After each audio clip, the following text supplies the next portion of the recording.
Boa tarde, meu nome é Ricardo. Vim aqui para me apresentar para vocês. Oi, com licença, tudo bem? Tudo bem? Como vai? Tá bom? Parou? Vamos lá, vou fazer agora. Tá gravando, pode ir? Então, peraí, deixa eu pra saber aqui, ó. Craquete. Boa tarde, meu nome é Ricardo. Vim aqui contar um pouco da minha história de vida. Agradeço a presença de todos vocês, pela paciência de estarem me escutando. Vim de uma família humilde, uma família pequena, mas muito forte, muito lutadora. Consegui alcançar os meus objetivos, estou aqui para explicar como eu fiz isso. Sei que tem muito ainda o que alcançar, mas eu quero mostrar em que ponto eu cheguei, até hoje, até agora. Comecei trabalhando, tentando arrumar um trabalho, porque estava desempregado, não sabia o que fazer, as roupas que eu vestia eram as roupas que minha mãe mandava uma costureira fazer e eu não gostava. Então eu resolvi arrumar um trabalho para poder comprar minhas próprias roupas. E assim fui. Comecei a bater em porta, jogar currículos para todos os lados, isso com 12 anos de idade. Nesses 12 anos já consegui arrumar um trabalho para fazer vela, né? Vela mesmo. Comecei a fazer vela e trabalhava com parafina quente, me queimava inteiro, né? Mas gostei do trabalho, consegui com o dinheiro do meu salário, comprava minhas roupas, não precisava mais depender dos meus pais para comprar minhas coisinhas. Podia comprar minhas roupas, podia sair. E eu comecei a gostar disso com 12 anos de idade. Aí eu saí dessa empresa, entrei numa outra empresa para começar a vender rifa na rua. Então eu pegava aqueles ursinhos, colocava nas costas, saía em porta de comércio, vendendo esses ursinhos como rifa. E eu conseguia bastante. E comecei a gostar, né? O mais complicado é que eu era um garoto tímido. Como um garoto tímido, conseguia vender rifa, né? Eu achava impressionante que se eu tirasse essa timidez minha, eu conseguiria vender muito mais. E nessa eu comecei a prestar atenção dos meus amigos de trabalho vendendo também e vendo como que eles falavam e tentava imitá-los. E assim fui aprendendo um pouco. Eu era um cara que não tinha muito amigos, eu era muito tímido. E quando eu comecei a perceber que nessa área comercial eu comecei a perder essa timidez, então eu decidi ter muitos amigos. Morava na época ali na periferia, na favela da Pilões. Nossa, era um barraquinho, madeira. E eu vivia com meus amigos ali. Então a primeira coisa que eu fiz foi como fazer amizade, né? E eu via que a maioria da periferia gostava de rap, de cantar rap e tal. Então eu comecei a me enturmar, tímido, aos poucos, e fui chegando mais perto deles. E de repente eu já me considerava da turminha, né? Um pouquinho excluído, porque eu era um pouco tímido, mas da turminha. Mas com essa inclusão, eles começaram a me chamar para cantar com eles. Fiquei impressionado, né? Começaram a chamar para eu dançar com eles. Fiquei mais impressionado ainda. E nessa eu comecei a conquistar um pouco mais. Agora eu tinha 13 anos, eu era cantor de rap, dançarino de rap e tinha algumas amizades, né, que eu acabei conseguindo nessa periferia. Por ser cantor de rap, comecei a participar de alguns campeonatos, né? Então, eu gostei do palco, de subir no palco, pegar no microfone, cantar para as pessoas e comecei a descobrir que o aplauso é bom, o carisma das pessoas são gostoso, é muito gostoso. E comecei a gostar dessa área. Só que, nesse mesmo tempo, tinha algo que me deixava muito triste. o preconceito. Como nós éramos da periferia, nossos amigos tinham um preconceito quanto nosso bairro vizinho ali, a Vila Carioca. Eles falavam que quem morava na Vila Carioca era playboy e nós morávamos na Pilões, que era a área periférica. E começavam a sair para saltar e eu não gostava daquilo e me chamavam para ir. Aí eu não gostei. O que eu fiz? Eu comecei a me distanciar, porque eu comecei a ver o preconceito. Aí veio as drogas, eles me ofereciam e eu não aceitava. Aí comecei a andar com o pessoal da Vila Carioca, porque comecei a enxergar que eles não eram playboys, eles eram trabalhadores. E o dinheiro que eles ganhavam, os tênis que eles usavam, era do dinheiro que eles trabalhavam, ninguém dava nada para eles. Então eu larguei essa turma aqui e comecei a andar com essa outra, né? Só que essa outra era tão simpática que eu comecei a andar muito com elas, e essa aqui eu esqueci de vez. Essa turma, automaticamente, sentia um certo preconceito. Então começou a me atacar. Só que eu perdi a amizade com eles, devido a esses ataques. E eu fiquei só com essas amizades. Aí eu comecei a perceber, pô, Ricardo, você tem essas amizades, agora você já melhorou a amizade. Veja só o que eu quero explicar para você. Eu vivia num mundinho desse aqui, que era na periferia. Eu saí desse mundinho para conhecer um bairro vizinho ao lado. E nesse bairro vizinho, eu comecei a perceber que tinham pessoas legais, trabalhadoras, comunicativas, alegres, que poderiam também me fazer bem. Um grupo. Então eu pensei assim, por que não crescer mais, conhecer mais pessoas? Foi aí que foi acabando minha timidez. Dessa turminha da vila, conheci outra turminha da vila, que eu conheci outra turminha, falei, pô, agora estou conhecendo bastante gente. Agora eu vou ter que mudar o meu nome não é mais Ricardo, eu quero que eles me conheçam com outro nome, né? Aí, uma certa vez, um amigo meu falou que meu cabelo parecia com um tobogã, aí ficou meu apelido Tobogã na vila, né? Então todo mundo na vila me conhecia como Tobogã. Então, hoje, olha só, em 3 anos, eu coloquei na minha cabeça que eu ia fazer amizade com toda a Vila Carioca. Em 3 anos eu alcancei isso, gente. E todos hoje me conhecem como Tobogã. Eu não fazia parte de uma turminha, eu fazia parte de todas as turmas, eu conheci todos. O engraçado é que na quermesse, quando eu chegava na quermesse, eu passava, todo mundo queria me cumprimentar, todo mundo queria falar comigo. Eu comecei a me tornar uma pessoa carismática, né? Eu conseguia passar uma alegria, uma emoção para as pessoas. E assim foi, eu fui crescendo. E nesse crescimento, eu comecei a perceber que eu precisava de mais. Só que, olha só, eu era um vendedor. Nessa época, voltando ao assunto lá de trabalho, eu trabalhei de rifas, de velas, depois fui para rifas. Depois de rifas, entrei para trabalhar de office boy, né, que eu estava mais comunicativo. De office boy, eu entrei para trabalhar como balconista. Aí, balconista, eu fui fazer vassoura. Aí, de fazer vassoura, eu fui trabalhar como copeiro. Gente, Ricardo, por que tanto trabalho assim? Porque um amigo meu me disse uma vez, Ricardo, quanto mais experiência você tiver na sua vida, você nunca ficará desempregado. Então coloca isso na cabeça de vocês. Então era aquilo que eu coloquei na época. Comecei a trabalhar, e nessa eu comecei a ganhar experiência. E vi que era bom, era gostoso. Só que não era aquilo que eu queria ainda. Então comecei a procurar, comecei a trocar. Quando me deparei com uma empresa, né, que me ofereceu na área contábil um trabalho que eu gostei, comecei a trabalhar nessa área, fiquei 2 anos trabalhando na contabilidade, na parte de contratos, gostei, e comecei a ver também as falcatruas, que tudo era ilegal.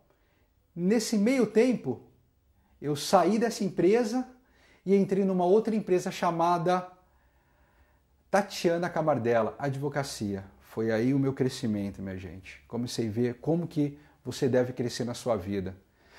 comecei a trabalhar, fazer amizades, cresci profissionalmente dentro dessa empresa. Essa empresa criou outra empresa chamada Stop Oil. A Stop Oil era uma empresa de meio ambiente. Eu comecei a trabalhar com plataformas de petróleo. Eu fazia toda a prevenção ambiental. Foi maravilhoso essa experiência na minha vida. E o meu sonho naquela época era conhecer o Amazonas, porque meio ambiente, natureza. E como que você vai conhecer o Amazonas com salário baixo, né? E meu sonho começou a ser fazer faculdade de engenharia ambiental, porque eu queria estar no meio ambiente. E comecei a descobrir um pouco os novos mundos. Nesse meio tempo eu conheci um amigo chamado Márcio e ele me fez uma proposta, né, de trabalhar com ele, né, numa empresa que ele tinha, e eu fui trabalhar com ele. Então eu trabalhava numa empresa e fazia um bico de vez em quando lá com ele. E nesse meio tempo eu conheci o primo dele, chamado Alessandro. Esse Alessandro era gerente de campus na Universidade de São Marcos. Resumindo, o Alessandro, como gerente de campus, mandei um e-mail para ele falando que queria trabalhar lá. Ele aceitou o meu e-mail com o meu currículo. Em 4 meses eu recebi uma ligação falando: Ricardo, você está tendo uma oportunidade aqui na São Marcos para trabalhar. Eu tenho uma notícia boa e uma ruim. Eu falei: me fale qual é a boa. Que você conseguiu trabalho aqui na São Marcos. E a ruim, você vai ter limpeza, Ricardo. Eu falei: na limpeza? Não tem problema não, o importante é que eu vou ter a minha bolsa de estudo e eu vou conseguir ir à luta. Entrei na Universidade de São Marcos como faxineiro, roupinha azul. Olha, já estava saindo do escritório de advocacia, contabilidade, essas coisas, para trabalhar na limpeza. Para muitos aí de vocês, é abaixar demais, né? Mas vou continuar a história. Então, aquela minha roupinha azul, comecei a trabalhar, não comecei a fazer faculdade ainda e trabalhei na limpeza. Durante 2 semanas eu me senti mal, porque eu estava num cargo e decaí, né? Declinei. E comecei a me sentir um pouco chateado, triste. Só que teve uma hora que eu fui deitar a cabeça no travesseiro e comecei a pensar: o trabalho de limpeza é digno quanto aos outros. É um trabalho. Então não tenha preconceito por uma pessoa que trabalha na limpeza, ou trabalha como babá, ou trabalha como garçom, ou trabalha como copeiro, ou trabalha como engenheiro, ou trabalha como presidente, CEO, seja lá o que for. Trabalho é trabalho. É isso que eu quero explicar para vocês, gente. Entrei para trabalhar na limpeza e depois desse dia que eu parei para pensar que a minha mãe trabalhou na limpeza durante anos, nos sustentou e hoje estou aqui por causa dela. Então, para que esse preconceito? Levantei no outro dia, fui trabalhar com outro ânimo. Chegava lá, pegava a vassoura, varria, as pessoas olhavam para mim, eu dava bom dia para todo mundo. Aí eu coloquei uma coisa na minha cabeça, falei: vou ficar aqui durante 8 meses e vou subir de cargo aqui dentro dessa empresa, como eu sempre quis agora eu estou na minha área. Me inscrevi no curso de engenharia ambiental, fiz o curso, fiz a inscrição. Quando foi na hora de fechar o curso, não abriu vaga para engenharia ambiental. Tinha uma vaga parecida, que era engenharia de telecomunicações. As primeiras matérias eram iguais. Resumindo, eu vou fazer engenharia de telecomunicações. Quando abrir ambiental, eu faço o transporte, né? A migração para engenharia ambiental. Só que comecei a estudar engenharia de telecomunicações e com o conhecimento que eu estava tendo, as amizades, o esforço de estudar, as pessoas começaram a notar isso em mim. Aí, 6 meses depois, foi que eu falei para vocês que em 6 a 8 meses eu ia subir de cargo. Me chamaram no RH. Ricardo, eu tenho uma proposta para te fazer. As pessoas viram você passeando nos corredores, conversando com as pessoas, estudando, vindo aos sábados com grupos de estudo, e várias pessoas indicaram você para trabalhar aqui como técnico de telecomunicações, porque abriu essa vaga e a pessoa mais adequa aqui foi você, né? Eu gostaria de saber se você está a fim de trabalhar. Naquela hora meus olhos encheram de lágrimas E eu aceitei, porque eu tinha um salário na época de R$ 350 e meu salário ia dobrar para R$ 1.200. Pô, para quem trabalhava na limpeza e agora vai entrar como assistente técnico de telecomunicações, tá bom, né? E com essa diferença de salário. Então eu abracei a causa, né? Falei que eles falaram que não precisa de experiência, que eu ia aprender tudo lá. Então eu abracei a causa e comecei a trabalhar como técnico, assistente técnico de telecomunicações. Fui aprendendo a montar laboratório, o que era osciloscópio e aprendendo por causa da faculdade. Então, olha só, gente, eu estava ganhando o meu salário trabalhando no laboratório de telecomunicações para aprender. Na época eu tinha 20 anos, já se passaram, né? E eu, como técnico, assistente técnico de telecomunicações. Minha vida foi mudando, fui aprendendo e vi que o mundo era maior. Então comecei a buscar mais coisas, né? Buscar outros horizontes. E coloquei na minha cabeça, a partir do momento que eu me formar engenheiro, eu vou sair dessa empresa e vou entrar numa outra que assim eu vou ganhar muito mais. Minha metodologia era o quê? Era sempre ganhar mais. Mudar de empresa ganhando mais.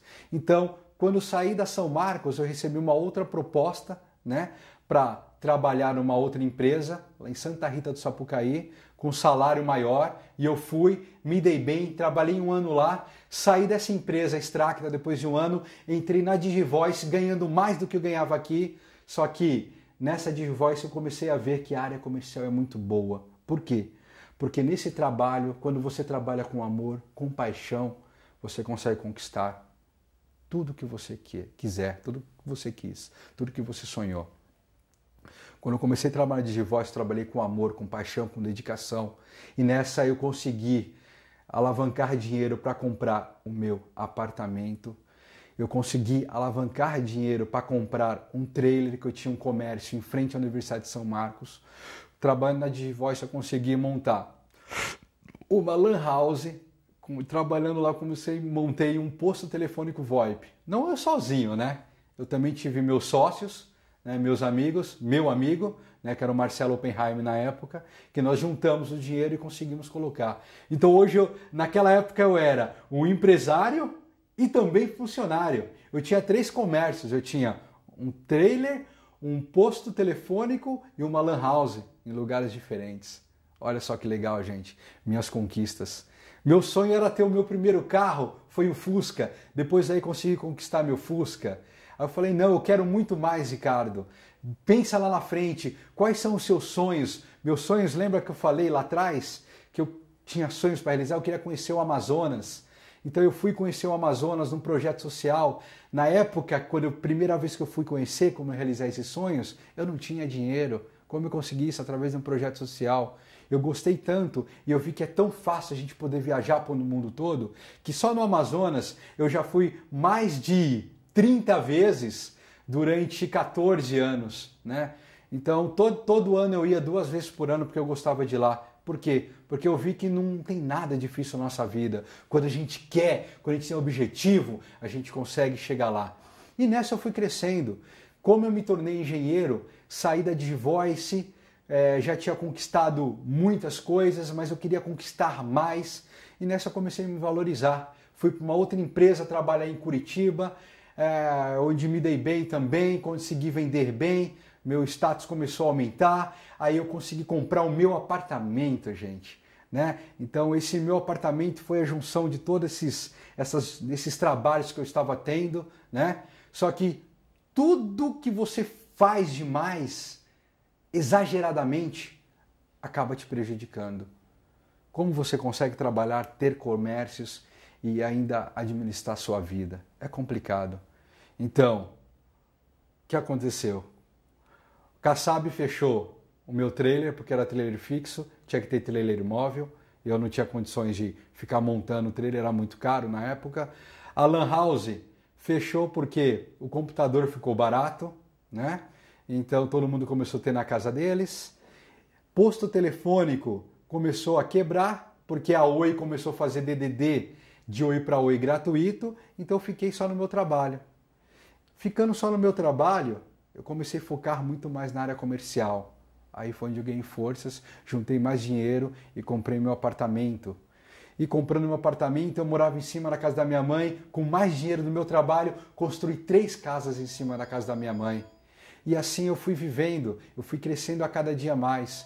Eu consegui alcançar os meus objetivos. Então, eu falo para você, foque no seu trabalho, faça com amor, faça com carinho, faça com dedicação que você vai conseguir alcançar seus objetivos. Aí, com o passar do tempo, comecei a perceber que minha vida começou a mudar e eu consigo mudá-la cada vez mais a partir do momento que eu coloco o meu pensamento lá na frente. Eu consigo me imaginar lá na frente. Então façam isso, pensem lá na frente. O meu pensamento hoje é construir uma família. Hoje eu tenho um trabalho estável, eu sou muito reconhecido hoje no mercado, todos me conhecem, eu sou um vendedor nato, né? Eu sei o que eu falo, porque eu conheço, eu não consigo vender nada do que eu não conheço, né? Então, se você for partir dessa área comercial, primeiro entenda o produto, tente gostar dele e acreditar nele, que você vai conseguir ser o melhor vendedor do mundo. A partir do momento que você desconfiar do seu próprio produto, você não vai conseguir vender. Hoje eu vendo os produtos mais caros do mundo na área de telecomunicações e hoje eu bato a meta todos os meses, tá? E sem muito esforço, cumprindo meu horário comercial, eu tendo minha vida familiar, minha vida de relacionamento com a minha namorada, eu consigo dividir isso. É uma vida corrida, né? Mas a gente não consegue alcançar nossos objetivos sem luta, sem batalha, nada cai do céu. Então não pense que essas minhas conquistas caíram no céu. Não, foi de muito trabalho. E eu convido a todos para fazer um teste na vida de vocês. Quando vocês forem dormir, coloca na cabeceira da sua cama um quadro da visão, recorta alguma coisa que você gosta, que você gostaria de fazer no seu futuro, ou gostaria de ter, ou uma TV, ou um carro, ou uma viagem, o que vocês quiserem, coloca num quadrinho pequeno e coloca na frente da sua cama. Quando você for dormir e quando você acordar, sempre você olhar para aquelas fotos. Aquilo ali me ajudou muito a conquistar o que eu tenho hoje. E eu tenho muito a conquistar, porque o meu quadro não é mais pequeno, o meu quadro hoje é enorme, porque eu sei que com aquele quadrinho eu consigo conquistar tudo isso, com um quadro maior eu vou conseguir conquistar muito mais. Mas as minhas conquistas dependem do primeiro passo, você tem que dar o primeiro passo para isso. Então, se você vê uma oportunidade, abraça, tente, não deixe para trás, não fique com medo de enfrentar o novo, o diferente. Né? Vista a camisa, se você gosta da sua empresa, vista a camisa, mas não da sua empresa, vista a camisa dos seus clientes, porque eles que pagam o salário do seu patrão, do seu diretor, o seu salário, o aluguel da empresa e as contas da empresa, quem paga são os clientes.